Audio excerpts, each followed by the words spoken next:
see it's That sounds good. Yep. I know you heard it. She's only 2 Yeah, I know. Yeah. She's late. Who are we waiting for? So, Jen. Let's go ahead and get started. Yeah. Yes. Agenda item, approve minutes. 9:19, 9:29. So moved. Second. Moved and seconded to approve. All in favor? Yep. Opposed? Passes unanimously. 4-0. Approve the agenda for 10/27/17, and I'm guessing within that, we're just going to delay the Parks Master Plan portion of this till Jen gets here, Yep. correct? Yep. Any concerns? Okay. It's fine. So approved. Mike, Lions Park Plan. Okay, I will primarily turn this over to John because he's been working on it. I'll just give a little summary. So we have a juvenile fishing pond over at Lions Park, but for a couple of years it's been filling with sediment and so forth. And Fish and Wildlife, they've threatened not to stock the pond if it continues that way. So basically we're looking at separating it from Garrison Creek, and there's some other stuff we're looking at. So John?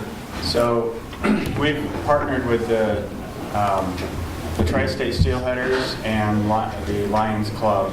Actually, they kind of spearheaded the initial design. The Tri-State Steelheaders contracted with the Anderson Perry.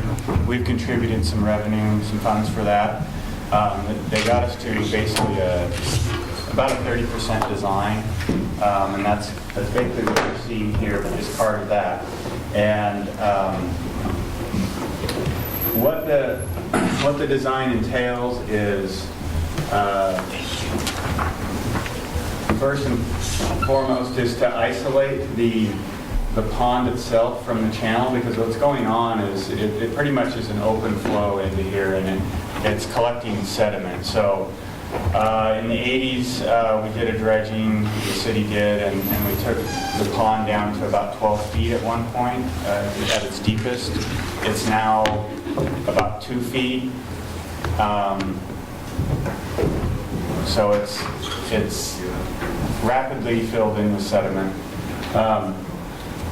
So we'll do a channelization project here. There'll be an inlet on the east end and an outlet on the west end.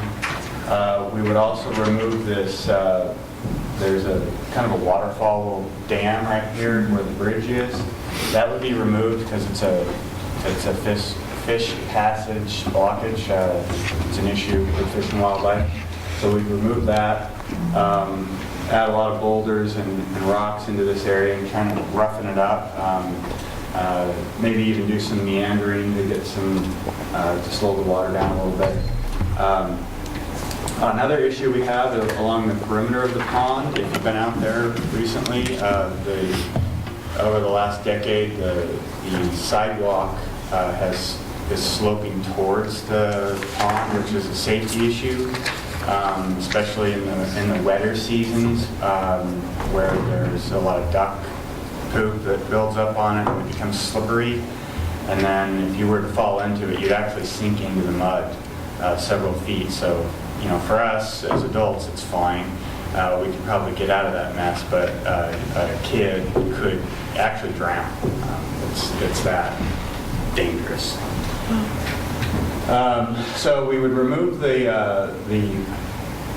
sidewalk along there, and the proposal is to do like a wood chip pathway or a gravel pathway along the edge, so we wouldn't have that settling issue in the future.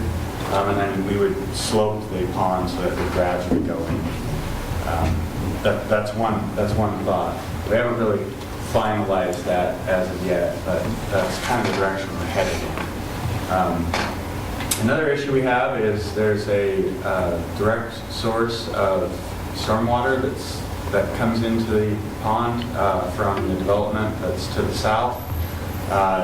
It collects water from 12th Street and that neighborhood that's up there. So there's a lot of heavy metals and such that get collected from the streets that are directly being pumped into the pond that then get into Garrison Creek.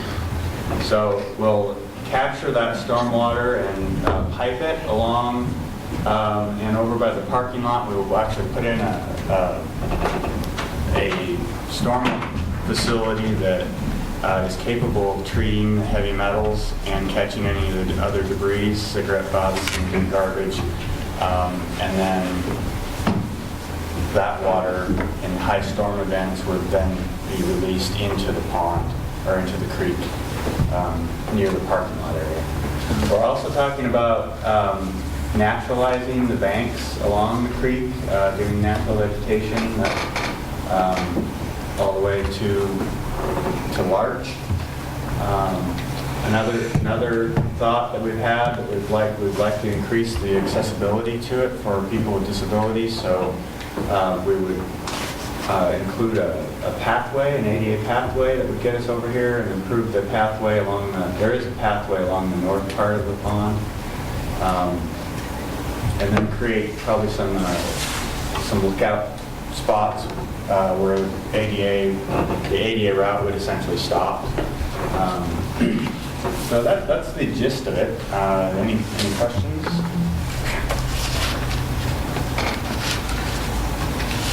So will there be any pedestrian passage over the redirect creek? Yeah, we would still have crossings at both ends, and so that the ADA routes would likely stop at both ends. You still can do pathways that meet ADA requirement that aren't solid surface.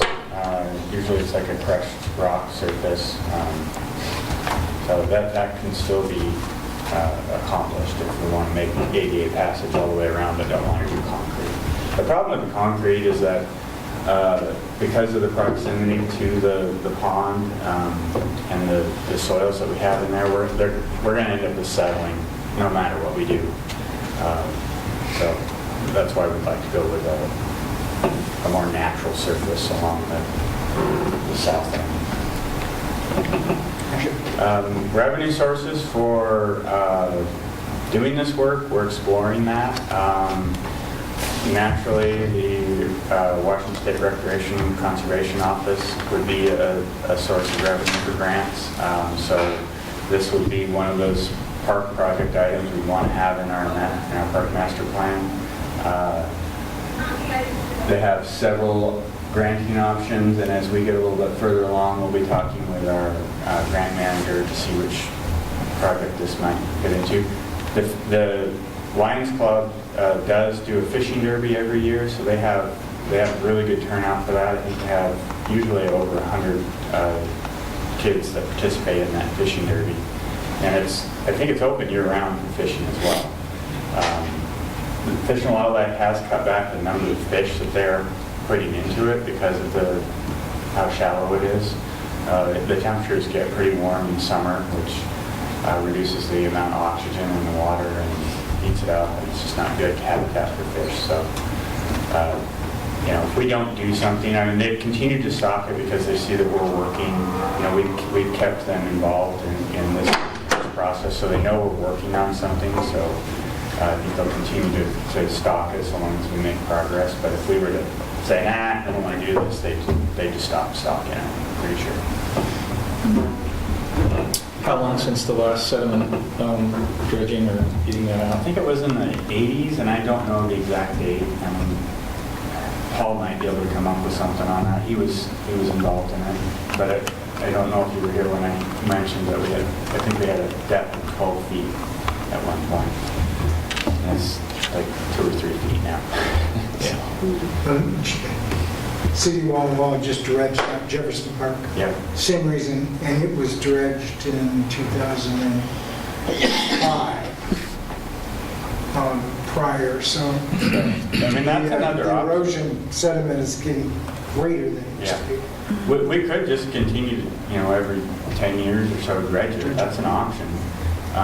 but that there's an expense to that, so we'd like to attempt to reduce the amount of sediment that gets in there. And so the system that is being proposed should handle that, and that's why we, contract with Anderson Harry to come up with a solution. What's the size of the pond, and how do you envision keeping the steelheaders involved to participate?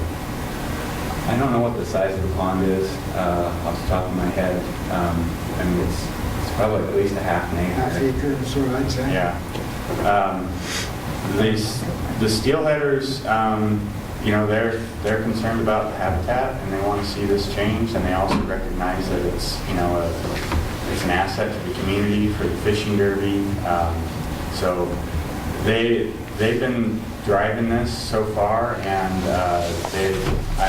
I have no doubt they want to continue to be involved and help with any applications that we may need to apply for grants, and possibly even financial contributions as much as they can. Do you know the cost of the dredging? So it'd be interesting to compare, what a dredging process would cost as opposed to the proposed changes, just to sort of have an understanding. So, if it was done in the 80s, that's a pretty long stretch. We could easily get those numbers from Walla Wallace and see if Since they just did it. Yeah. And when you do dredge, there's a really nice pair of Keens over there that came off the feet of my kid. So just let me know. John, talk to Andy. Okay. He's the one that worked with the water department to get that done. And as long as you mention doing some natural habitat areas, as long as you maintain grass next to a walkway, rocks is not a valid material, in my opinion. It just gets picked up by the lawnmower, ruins lawnmowers and decks, and kids get a good shot at all the ducks with rocks being available. So, if you can do a strong riparian area around with a path and chips, so you're not mowing grass, that would really enhance that area. Yeah, we could bring the pathway back a little bit. We've got some really nice trees in here. I think they're sycamores. Could bring that pathway back and increase the riparian area a little bit. When we get to the south end, we get into that bank, so we're going to have to keep it. It's going to be tight there. There's enough room right now that and we want to maintain this.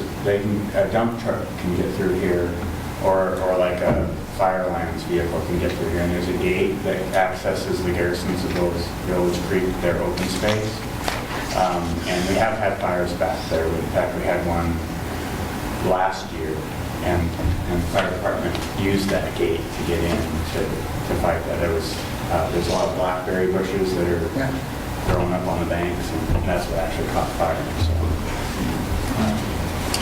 we could still look into a pathway of maybe more of a sidewalk rather than a retaining wall sort of system, which that's the way the pathway is right now. It really is acting as a retaining wall.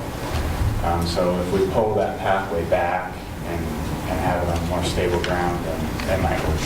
Yes. The way I've observed this being used, and the way that we use it typically, the entire west-facing section of the sidewalk area is heavily used. What's less used is from the lower left corner all the way up around to the other bridge. If you were to continue the sidewalk along that edge where those trees are, I think that that would be your highest used area and probably would end up being much appreciated by anybody in a wheelchair. Chances of them going around the far side is probably less. But Okay. by the way, this is the site of my wedding. So those three trees that's where my wife and I had our wedding. So this is kind of a special spot to us too. So not to mention the Keen sandals. So. When they're doing the fishing derby, they're fishing right off that sidewalk, aren't they? Currently. I have not ever been there during the fishing derby. The time I was down there, they're fishing right off that sidewalk, so Yeah. if you're gonna maintain that fishing derby and take their platform for which they fish, then you have to think about how they're gonna get down close to the water, those little guys and gals, to get their poles and line in the water. So if you're gonna maintain a 100-kid fishing derby around a half-acre pool of water, access becomes an issue. Yeah, we've, at every meeting we've had, the Lions Club has been there, and I had not heard that concern from them, but maybe we should bring it up, bring it to their attention, to just find out from them if they're concerned about that. It's really not an issue at Jefferson Park. They find their ways in. Yeah, I think, And it really never has been. There's no pathway around there. It's fairly high riparian area. I think we would probably have a lot of boulders around the edges to kind of stabilize the bank as much as possible, so that we want the pond to get deep as soon as we can. We don't want it to be this, zero entry sort of thing. It's not, but you still, it's a challenge. We'll try to work that in. Does the island go away? Or are you working within that? I believe that this still would function as an island. Okay.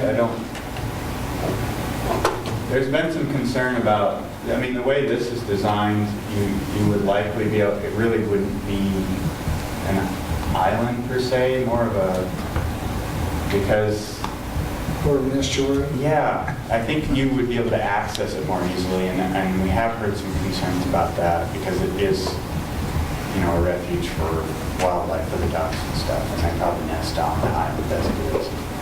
So if you can't really get to it the way it is now without walking through the water.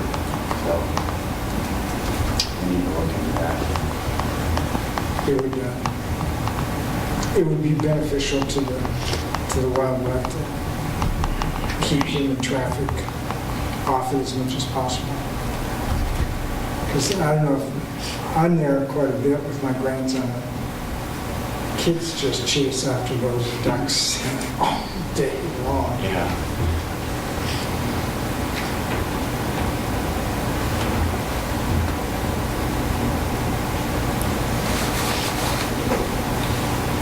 Looks like a really good plan, John.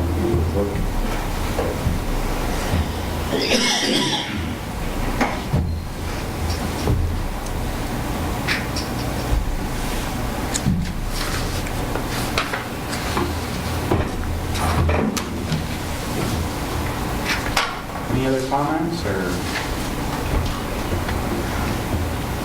What are you looking for? Okay, I know, just seeing if there, No, No. Information? No. We're in really early stages. We still need to, the next step would be to go out for an RFP for design.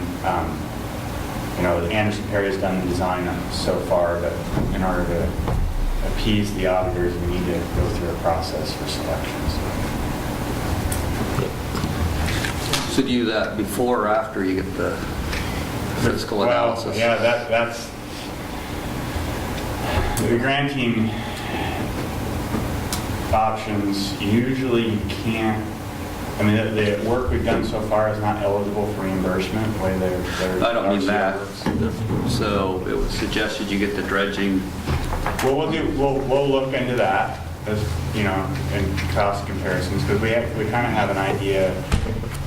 Well, I think we've thrown a number at this at like a couple $100,000. yeah, about 500. Yeah. So we'll look at the dredging option to see if it is more economically viable just to do that every couple of decades, or look into the granting options. But to move any further on design, we really need to have a grant in place. Yeah. Yeah. Otherwise, we're on the hook for all the design. Okay. So do you want to move back to park master plan? Yep. Mike? Yep. So with that, I will now turn it over to Jen and talk about progress on our Parks Master Plan. Thank you. Good morning, everyone. I'm sorry I was a few minutes late. There was an accident in the parking lot of my hotel. I wasn't involved in it, but I couldn't get out. So thanks for waiting for me. So just to kind of catch up from where we were last time, as you guys remember, last time I came down, we just started totally fresh from the beginning, big picture thinking, brainstorming. We had a lot of good ideas and discussion generated from that. I tried to capture that in my notes as best as I could so that, I have that written down so we won't lose that. And I'll use that as part of the narrative and how we start forming the master plan. Hopefully all of you received that. I tried to summarize it, send it back out to you so you have those notes as well. I didn't hear back from anybody in terms of wanting to add anything more to that, so I'm under the impression that we captured what we needed to. So unless anybody has something today that they want to add to that, what I'd like to do today is look at the draft survey that we're thinking of using to do outreach with the community to get feedback directly from the citizens of College Place on what are they looking for in their park facilities and recreation amenities. So I tried to send a copy of that to all of you as well, but I brought copies today because I like to have something in front of me when I'm thinking and processing, so I'll pass some of these out for you. Just go ahead and take one if possible. So I'm not sure if all of you had a chance to look at this in advance. If you have and you want to just dive right into a discussion on how you feel the questions best represent what we need to find out from the community, we can start into that. If you prefer, we can kind of just go through it together and look at the questions. Looks like maybe you have some notes on yours already, so if you'd like, we can just, if you have comments already, we can dive right into that. But just to give you a little background on this survey, I worked with Mike and John, and Mike had already done a survey process similar to this when he was at Colfax. He found this survey to be really effective in getting the information the community needed. And so for the most part, this survey is reflective of something Colfax has already used. There are a few questions that came from some surveys I did with Cooley Dam. I've also seen a survey from the Colville tribe. So there's kind of a mix and match that came together to create this survey. But we're still in the draft process, so if we need to tweak things, it's not hard to do. So does anyone want to just dive right in, or do you want to just go through page by page and look at these? That sounds good, Jim. Okay. Just go by number. Okay. So, question one, how important are the city parks to you and your family? Just kind of to give us a sense of what is the value of the park system here in the community. This is important for kind of the narrative of the plan and for initiating some of those grants, talking about how important this is to the community. Sets you up nicely for being eligible for grant funding. The next question is really helpful to the city to know how best to reach its citizens for this information in the future. Trying to figure out where are people getting their information. Question 3, trying to narrow it down, who's using what and why is it most important? And I guess here's on this question. yeah, go for it. You're asking for amenity location, but we only use one amenity, and that's playground equipment. Yeah, That's an aspect, Yeah. component in a park right. generally. And the others are just parks or Yeah. trails. Yeah, So it's kind of incongruous yeah. question from my standpoint. Yeah, no, I see what you're saying. So I took the survey when you sent, oh, good. and I had a difficult time filling it out.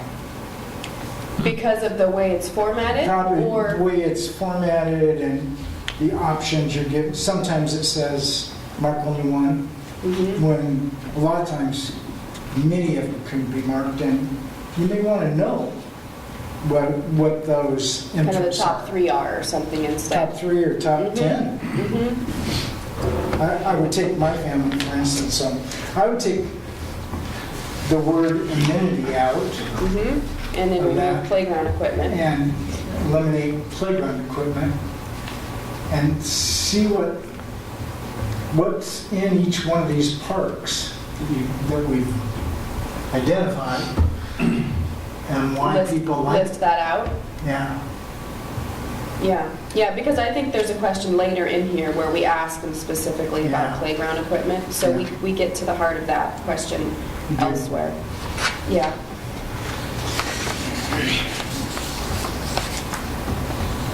Yeah, question 15 is specific to park and recreation amenities, and there it represents what most of the parks have to offer in terms of amenities, in addition to right.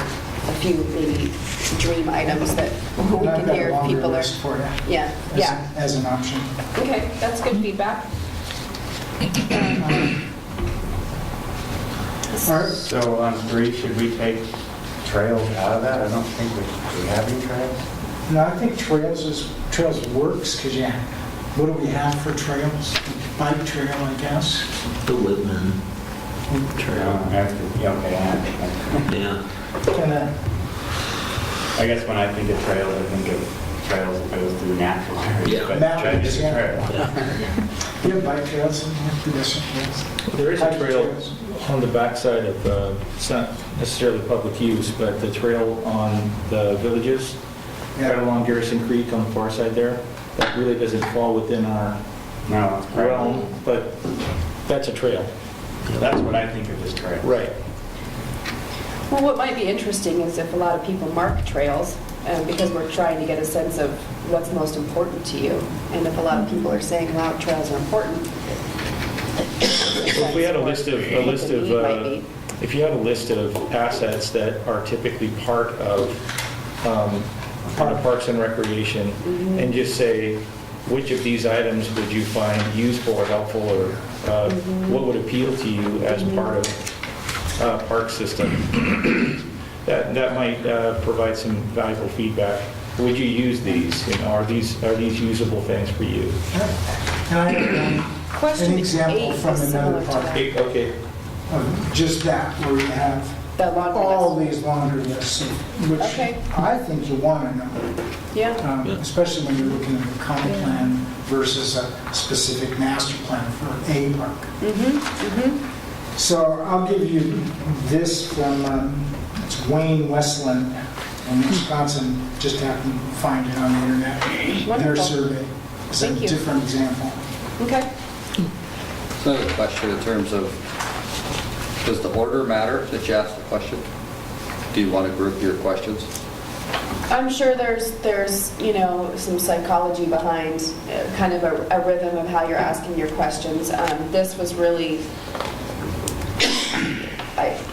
there's not necessarily a strategy to the way that these questions are ordered at this time, but I was just thinking anything can like be moved around. questions, grouping like questions, for example. So if you're asking about location, then you want to follow that up with amenities, right? So you're already doing that in the question, so we're separating the two, so then you'd want those questions connected. Because you're already creating that train of thought, just as number 1 and number 4 go together. Yeah. So if you ask the person, is it meeting your needs? And then, how important is it? So you would group those two, for Yeah. example. Yeah, that makes sense. It might flow a little more naturally I don't for have any people. internal psychology about how it works. Yeah, I The could see, similarness of the question and how you Yeah. group them. I could see 1 and 4 being put towards the end after you work them through everything and Yeah. they're being Yeah. prompted. What do I use? Yeah. What's in the parks? Yeah, one leads them, gives them the information necessary to answer the question. Yeah. Okay. Uh, Yeah, and I'm seeing 3, 8, and 15 are pretty similar. Okay. I don't see any place here where any information about the respondent is collected. Like what demographics are they part of? What, do they have kids? How are they using it? Is there some information people are willing to share that would help us understand their responses better? We can gather that. A lot of surveys ask for that information. It's just trying to determine, what are you going to do with that information? How is that valuable?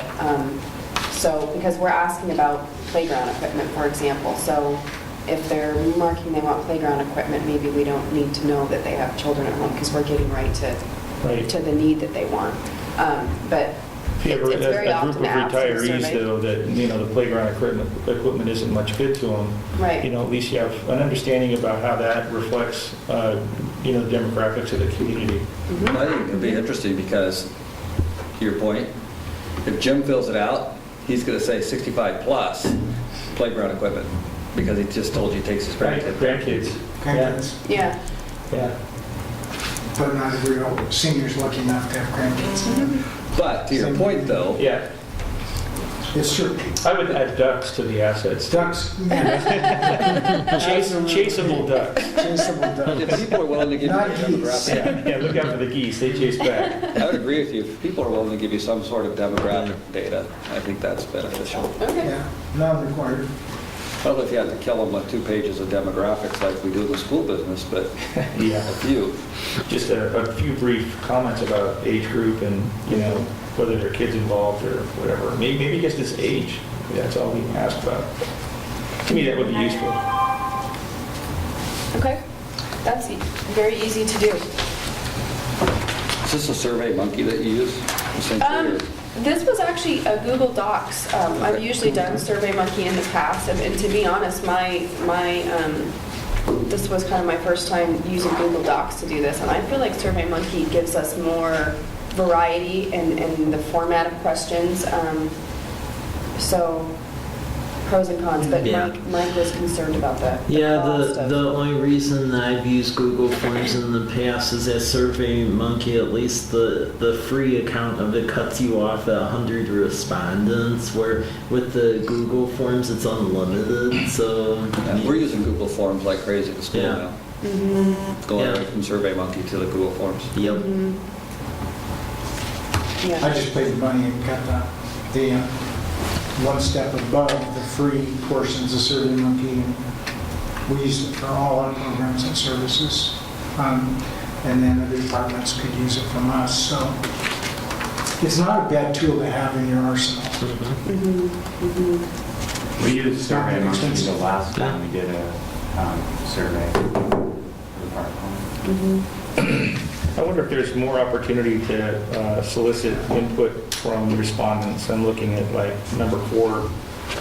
We're undecided. I mean, it's kind of like either you do or you don't, and maybe that could be more like feedback. What would you use? What do you want to see? Provide a narrative box Provide an for them area for them to have like respond comments. and comment. Mhm. I think that's going to be gold. When people Towards actually, the end.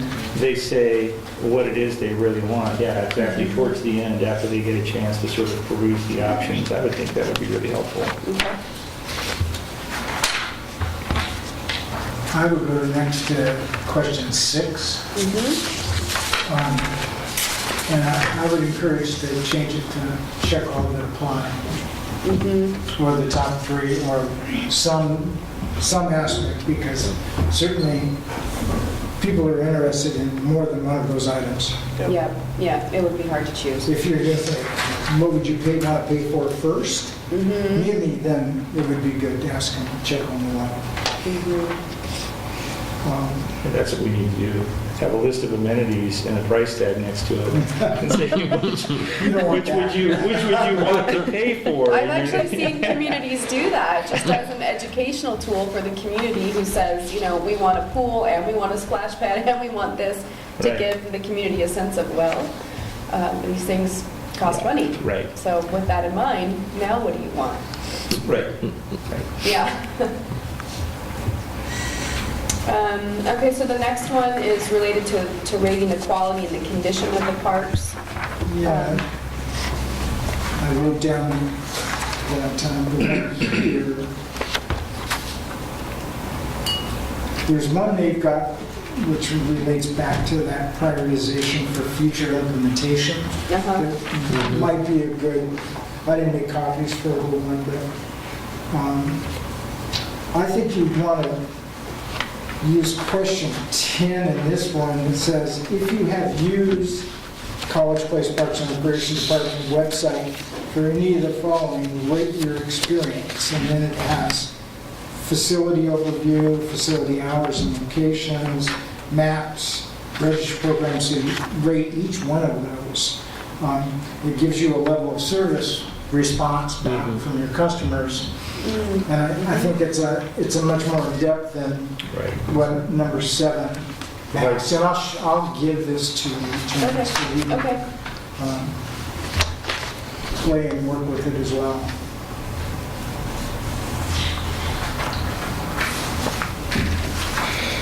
So that one is rating the city's website and online resources specifically in terms of getting information to the public about the parks? Right. Okay. And you can even change that question and ask them to give you their experience of how they feel the park's being maintained, all that Okay. aspect that I think helps.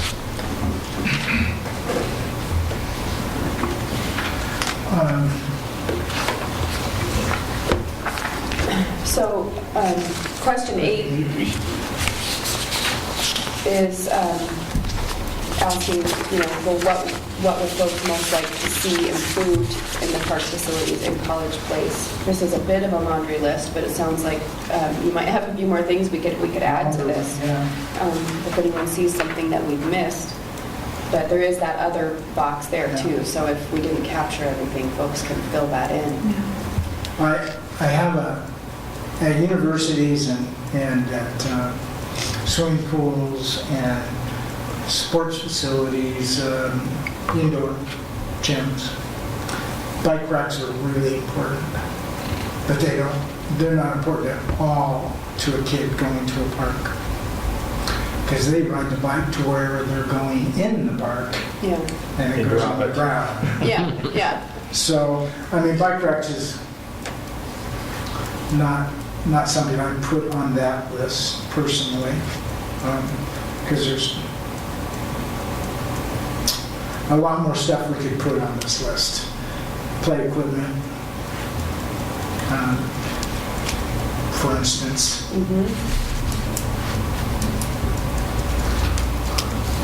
So I'd add some more things. Restrooms, basically attempting to provide restrooms wherever you can at each park. That's kind of a given. I guess most people really want them, but Yeah. those are some thoughts from me. I wonder if there'd be some interest in outdoor exercise equipment. I mean, Parkour. we have a lot of retired people, and I think that kind of appeals to Yeah. them. I mean, not you, Jim, but Actually, I'd be a perfect candidate, but I don't see the stuff that we put in Walla Walla ever getting used. really. I find it has to be in the perfect location, is all I would say, before you want to make that investment. Is there a time of day that might, maybe it's being utilized, you're not aware of it? Or like early mornings or something, people are out there, or evenings? Yeah, I'm talking to our staff, and Walla was Not. just not. I wonder if you located those along on a multi-use path, like on a walking route, if you might get people that would stop and do an interval of whatever. I don't know. You might. Right. You might. That's what we did it in Jefferson Park, cross the bridge over to the school district property and around the oval track.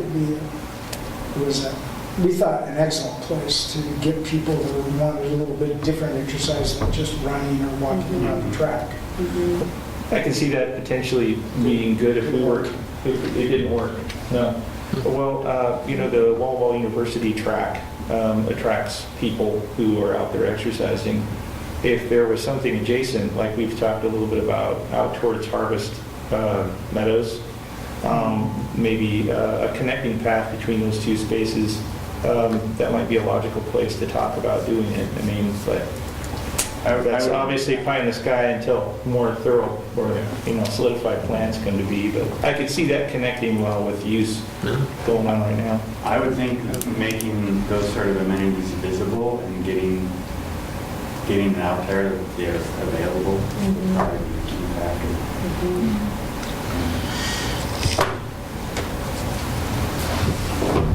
Okay. Well, those are good suggestions. I know Liberty Lake has done a lot of that outdoor exercise equipment. I haven't heard back from them, to see our folks actually using it, but it was pretty innovative what they came up with. Well, Wenatchee just put some in. I was there a couple weeks ago, and that trail goes around the riverfront. They've started doing that, so. Yeah. Yeah, it definitely seems to be a trend leaning that way. And so the next question is getting at that need for indoor and outdoor recreation use on the amenities that aren't necessarily owned by the city, just to get a sense of, are people using the school grounds? The other thing I would say about questions 9 and 10. So just when we had everybody together at that meeting that night, you do realize that nobody from the organizations had a single conversation with me, right? No. Okay. So nobody's had a single conversation with the school district that I know of. In terms of asking these questions and just seeing if this is something that we could go forward with. That evening, there's interest. there was somebody asked a question about engaging the school district in a conversation as it relates to the city, and I forget what his answer was. But there hasn't been a zero conversation. Well, so we have an agreement for corner parks. Well, that's not my point, though. Is you're talking about the collaboration with the school as it relates to what you guys do. Yeah. I'm just letting you know that there hasn't been any. So the public thinks there is, just by the nature of that conversation. I'm just telling you there is zero. Talking about that evening where the... Comp plan. Yeah. Yeah. Well, I would say next time Greg's in town, set it up so we can get that rectified, so. Because I think you're asking a question here. It depends, I don't know what you're trying to get at with that question. I would think the purpose of those questions is, should there be more collaboration with the other public entities in our community and more formalized maybe agreements on use. I mean, I know when we were working on the Kiwanis Park grant, when the idea came up to change to pickleball courts from tennis, I called you, Tim, to find out, if your courts are available. And I mean, not in a formalized setting, but I believe your response was, yeah, they're available if they're not being used by the school. But that's my point in terms of the conversation, to drill down to school facilities as it relates to the community. So you're hitting on exactly what I'm saying didn't happen. Yeah. I'm just saying from your guys' organization, because it was said that he did have a conversation, to be candid. He said that he did have a conversation, and there's not been any. Are you referring to Greg? Is that his name? I don't know. Okay. Whoever was Okay. given the conversation. His answer was that he touched base with the school, and nobody's touched base with the school, because this question here, 9 and 10,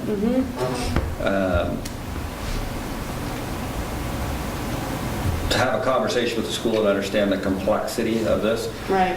Jim would, because Walla Walla has engaged the school district tremendously about the utilization of our facilities. But nobody else has. I'm not wanting to belabor it and make it into a bigger deal than it is. I'm just saying that Okay. There's a need for that. part of the vote. if we Yeah, don't absolutely. Yeah. Talk to the other I think- public entity. Part of what these questions came from is that there seems to be use from the community of school grounds at this point, just the outdoor green space, and that there was interest in the last meeting when we were doing the brainstorming about how great the relationship currently is between the city and the schools, and to continue that collaboration and that communication by doing something more formal, Well, with some type of let me say it a different interlocal way. agreement. That's all true. But in relationship to what you guys are doing for a comp plan, and to say at that meeting that talking to the school district's important and that it hasn't happened is my point. Okay. Everything you're saying is true, everything John's saying is true, but if you're trying to put together a comp master plan and haven't visited with the school district, and yet it was told to that group of people that it had, and it had not happened. Yeah, I can't speak to Is that purely my specifically, I'm not point. sure. Because it is complex. Yeah. My point too, and I've told Mike this, and I've told Paul Hartwig this, and maybe John, is, and well, I know I've talked to Harvey and Mike about this, while we exist right now, you might want to formalize some stuff and Right. have a good Yeah. understanding, because Yep. I could tip over tomorrow and it changes everything or whatever. Exactly, that, yeah. In the amenability of it, but we haven't had a conversation about how does that work within. Right now, we're very like-minded. And so, but you guys don't know that, you're putting together a comp plan. That came out a little bit in our discussion at the last meeting when I was down here, so I captured that kind of in a draft goal or policy that this is an opportune time to foster that relationship further and to make something more formal in terms of some type of shared use agreement between the city and the school district, while the relationship and the communication is in the place that it is right now. So that's definitely a draft, goal that's floating around. But I hear you, that it sounds like more communication between the two entities needs to take place, so we can certainly. Tim, before the kickoff meeting, Greg and I had meetings with key stakeholders, and I know I tried to set something up with you, but I don't remember if we actually met. I don't think it worked out. Didn't work out. So we need to have that sit down.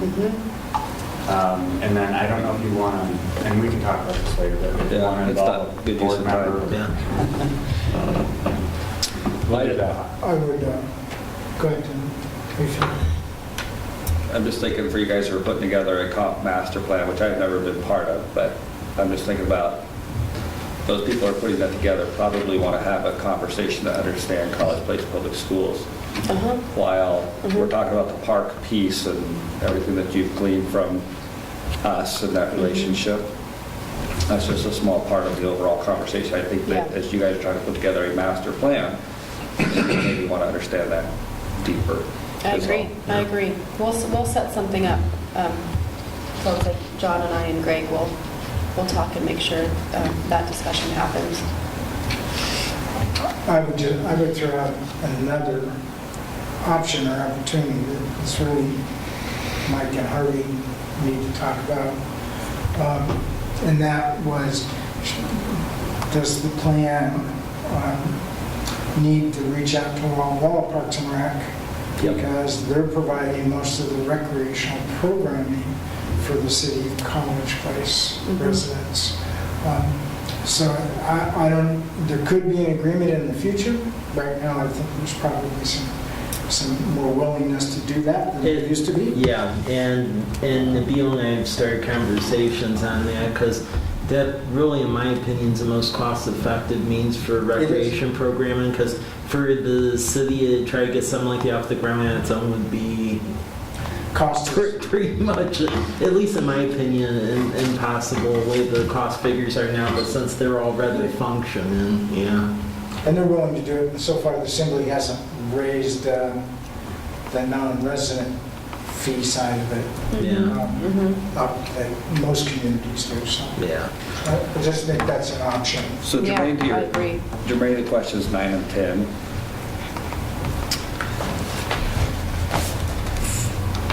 So for recreation, you're probably seeing no indoor recreation. So you're gonna probably want to separate those maybe.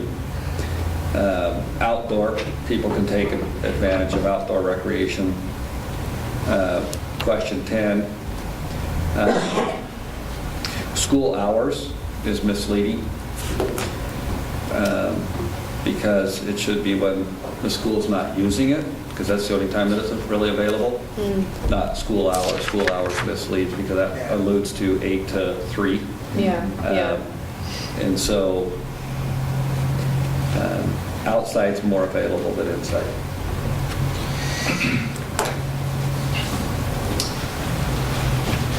Okay.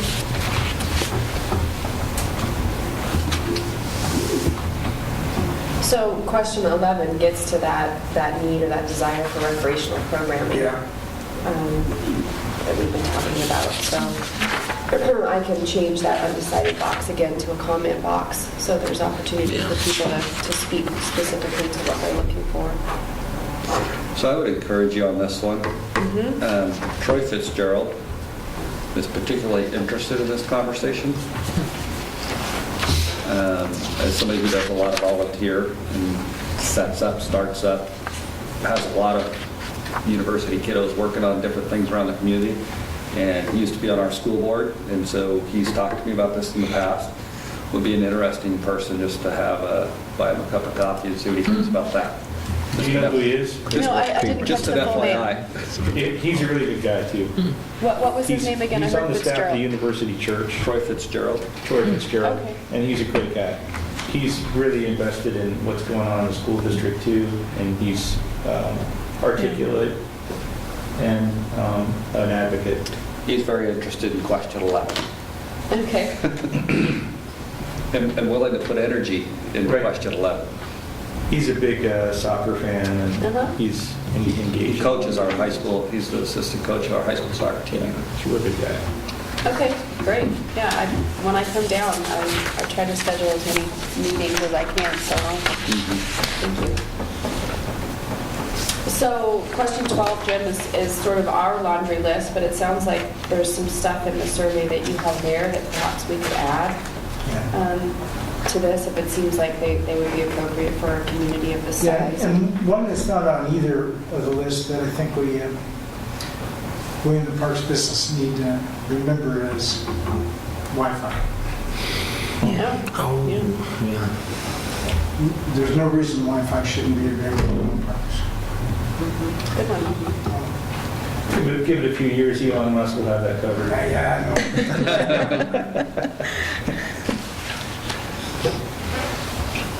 Or Google, or Amazon.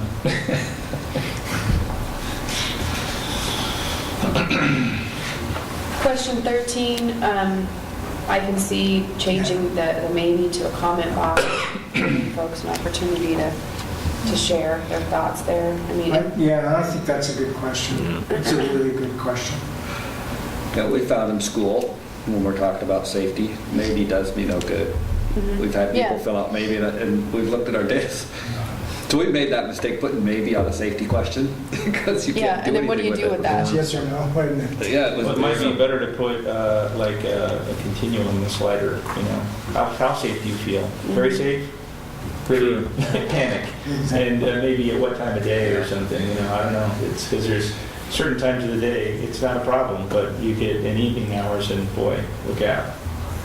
Yeah, the good thing about the park code those the evening hours close to dusk, so it reduces that Right. worry about safety. Still worry about it. So what is, on question 14, Yeah. what does that mean, subsidized by tax dollars? Because tax dollars fund the whole darn thing, so what do we really mean by that question?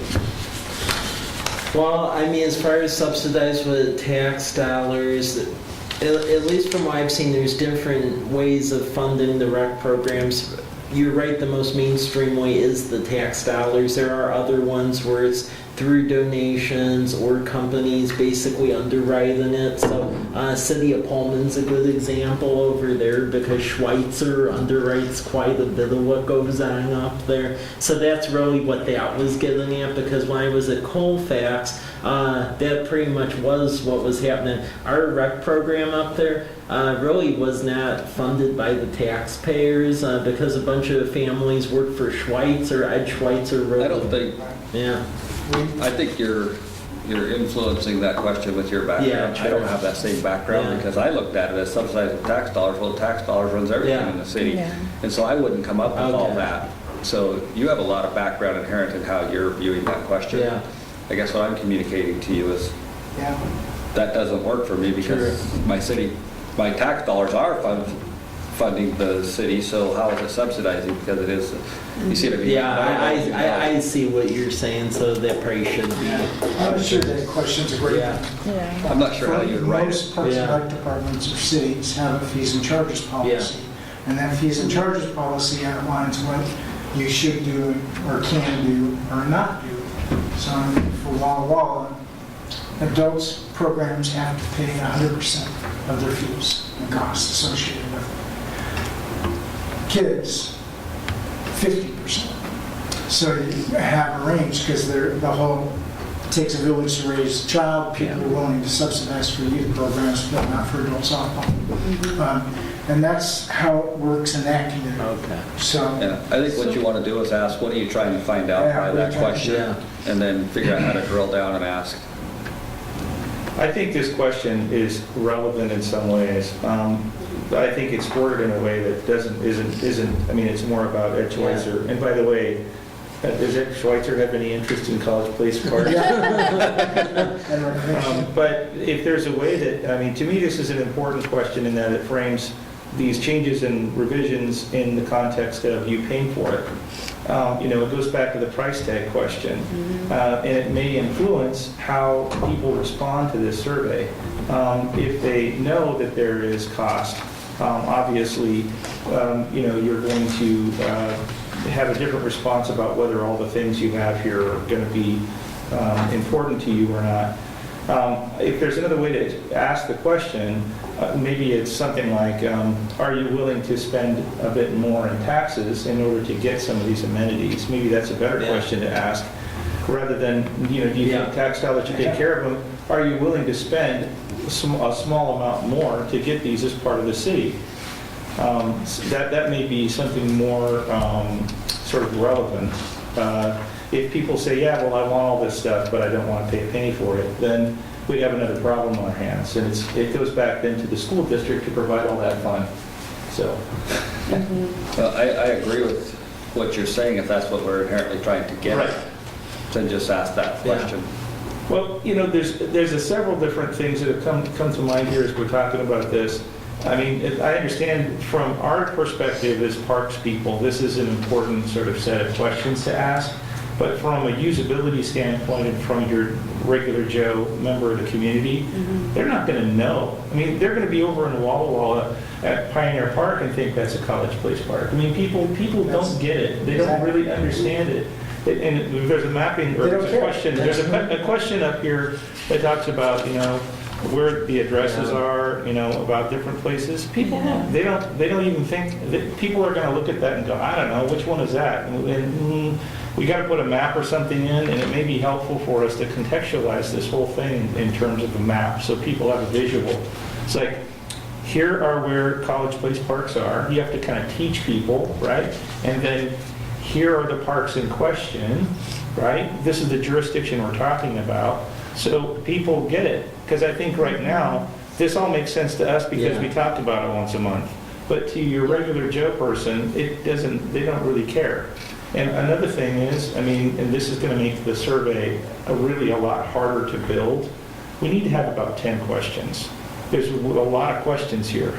And the more effort we can put into condensing this down into something that means something to the person who's actually filling it out, the better information we're going to get back.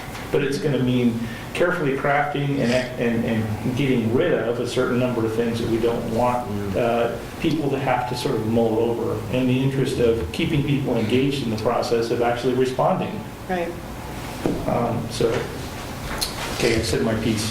Yeah, no, it's important to try not to be redundant, to be as concise as possible, and that's a lot of times why you don't see the comment boxes, because I know for myself, when I'm filling out a survey, if it's all narrative form, I don't want to spend that much time. I want to click a bubble and I want to move on. You know? Right. So Well- there is a fine line with getting information and asking for too much. That's right, and there's a Yeah. burden that we're putting on people Yeah. by responding to this. We did some work with the Bureau of Labor Statistics on the federal level, and they had to go through the office of the OMB process.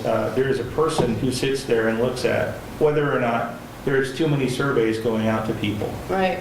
Okay, and if there are too many surveys, they know that they're knocking the number of respondents Respondents that they're down. going to get back. Yeah. And if all people have time to do is fill out surveys all day, that kind of knocks on productivity as well. So Right. this is something we're asking a favor of the people who are responding to us. Yes. So it should be boiled down, condensed, and made in terms that they're going to understand, and not necessarily getting into an area of granularity that means something to us, but people could care less about. All I want to add too is, not to detract from anything Leif just said, but questions 20, 21, and 22.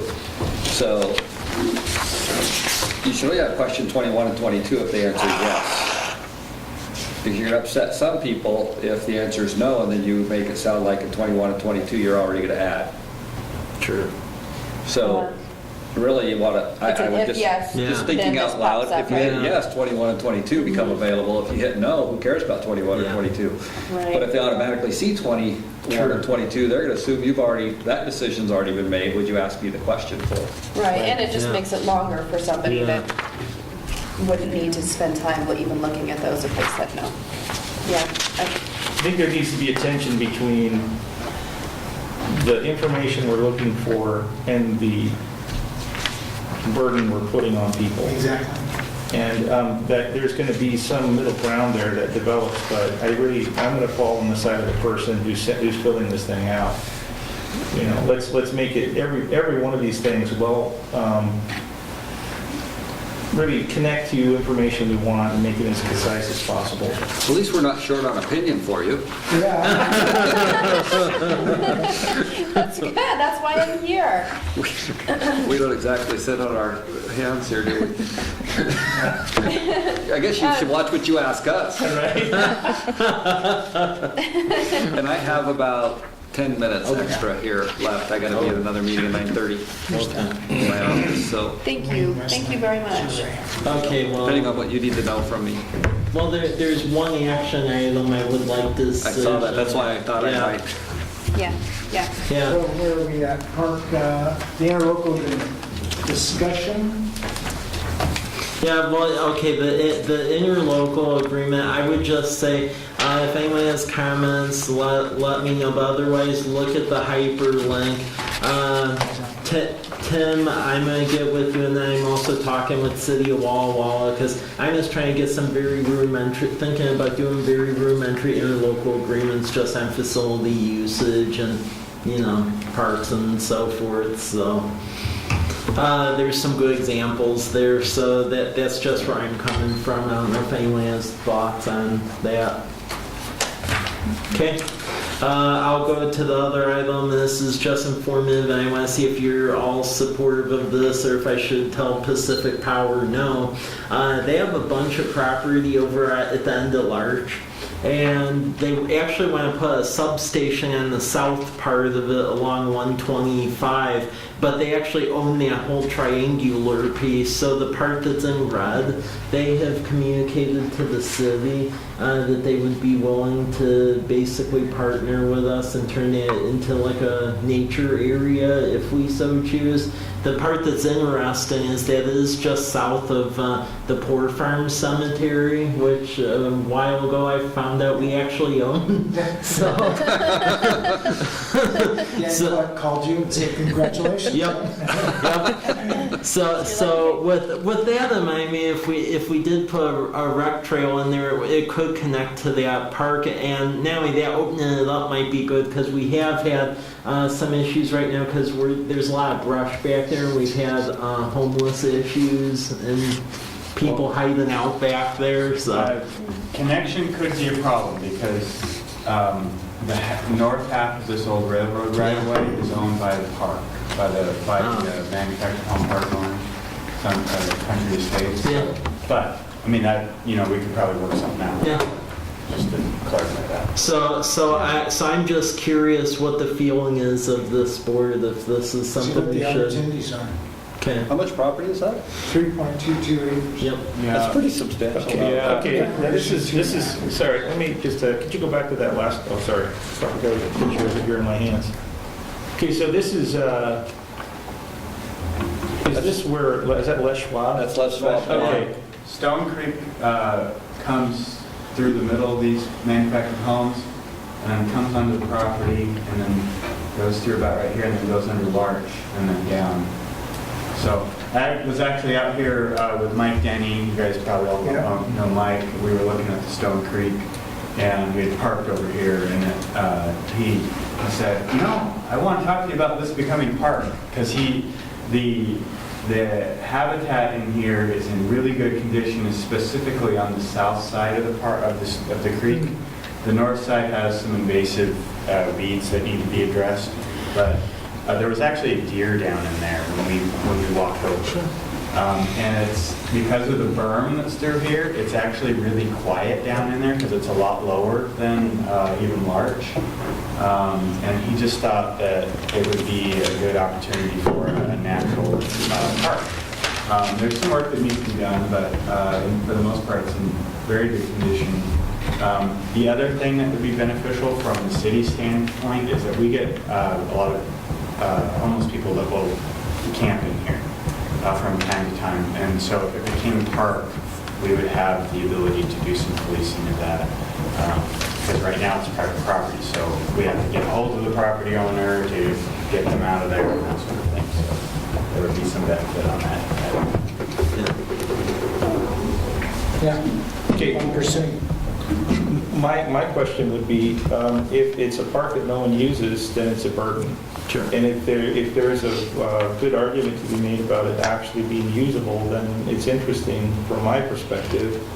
But my question would be, man, that seems like prime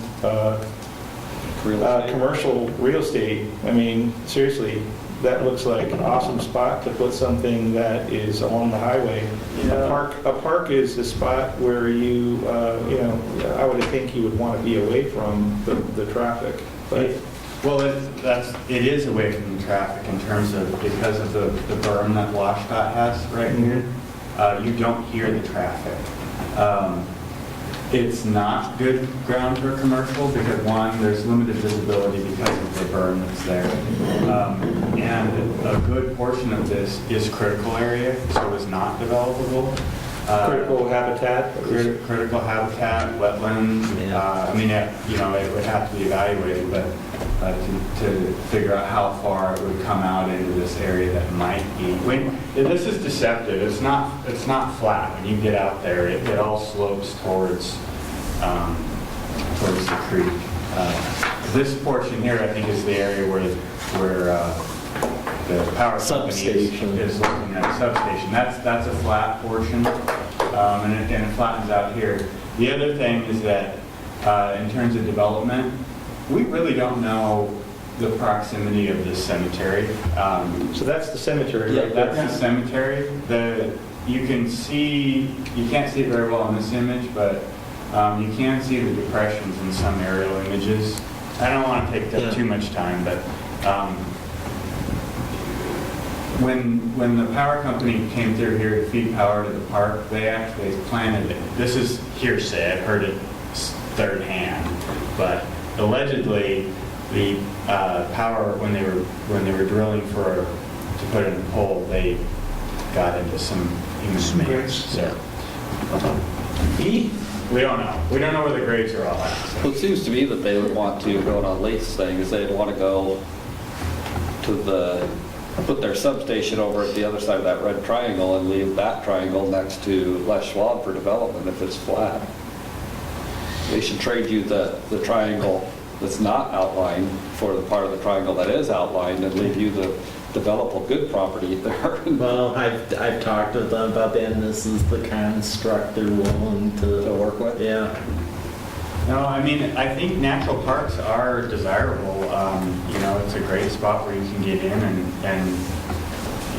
I mean, birds. the part that interests me is the fact that it's adjacent to that Poor Farm Cemetery, a mobile home park where there is quite a bit of density, so there is bones to it, so, So to speak. yeah.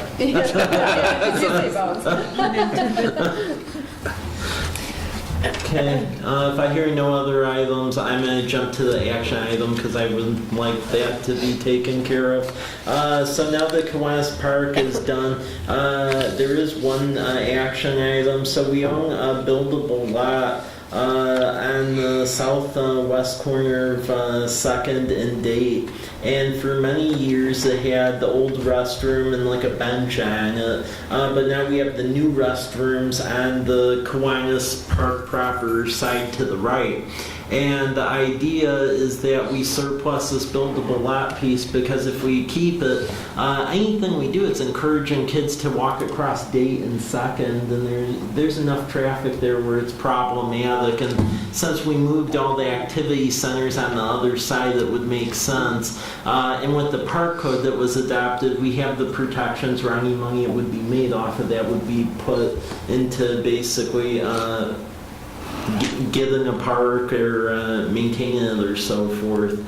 So here's some information on it. 0.25 acres, it's buildable. From what I saw on the map, likely R60. Parcels separated from the rest of the park, and that's really the big issue. And we have new restrooms. Public Works would tear down the old restrooms, so that way if someone new got it, we wouldn't have a dilapidated restroom building just hanging out there. And we just view it as a maintenance and safety issue. So yeah, staff is recommending we surplus that buildable lot because of how it's separated.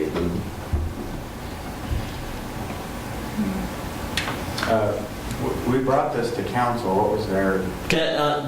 We brought the initial concept council, make sure it was even palatable, and they believed it was because of the safety issue with the road. Do we hear a motion? Yep. Second? I'll second. And the motion is to approve staff's recommendation to surplus the 2.25 acres of land in Kiwanis Park that's now adjacent to the Yeah. park. Yep. So then what happens?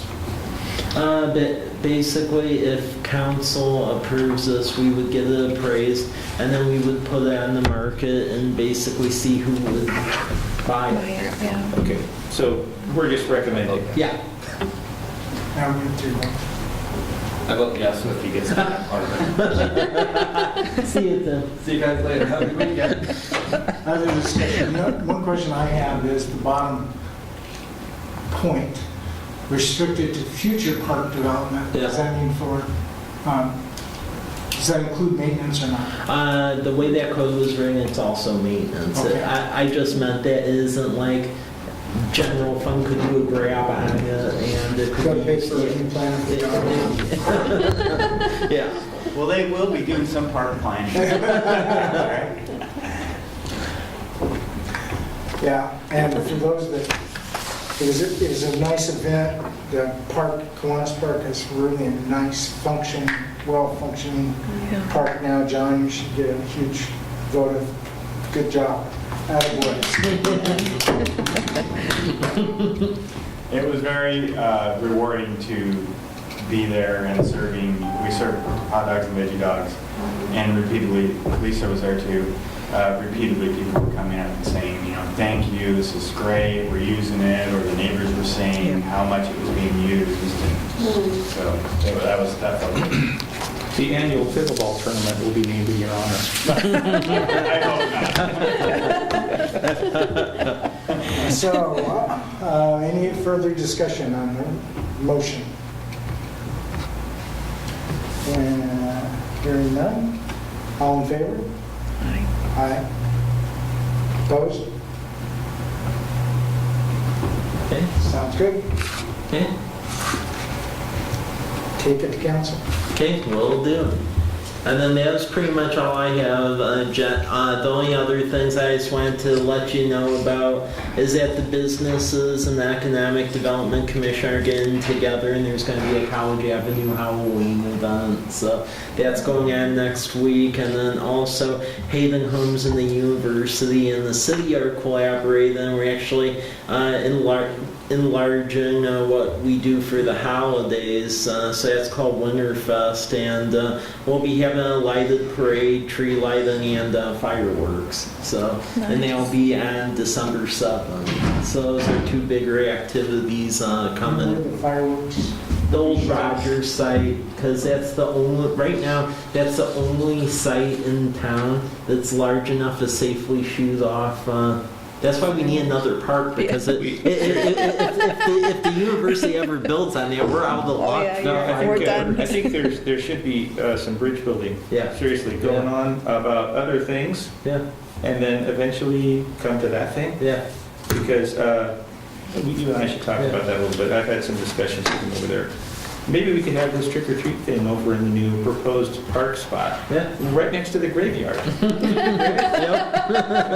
We can talk about skeletons being dug up. Yep. There you go. Halloween events. It's like a natural fit. But with that, Jen, did you have anything? Just following on Winterfest really quick, what would be ideal in terms of timeline for getting this survey out to the community? From what Mike and John were saying yesterday, this is one of the last opportunities where there's going to be a lot of the public present at an event for many months to come. So if I'll go back and make some revisions and come up with a second draft of this survey, I'll email it out, and then y'all have a time, to look at it, so that by the next meeting, hopefully we can fine tune it if we need to a little bit more, and we can green light it, and then we'll be ready to distribute it and get it out at this Winterfest. So Great. that's an ideal timeline. Yeah. I honestly, I don't want to rain on the parade here of the survey. I think really it's great. It's headed the right direction. Yeah, I mean, and it's just a first step. It's something to work with, Right. and you have to have kind of that frame, and then we have this discussion and we refine it, and that's the nature of doing this stuff. So, Yeah. yeah. But Other business? with that, the next part word is December 1st. It's not going to be the last Friday in November.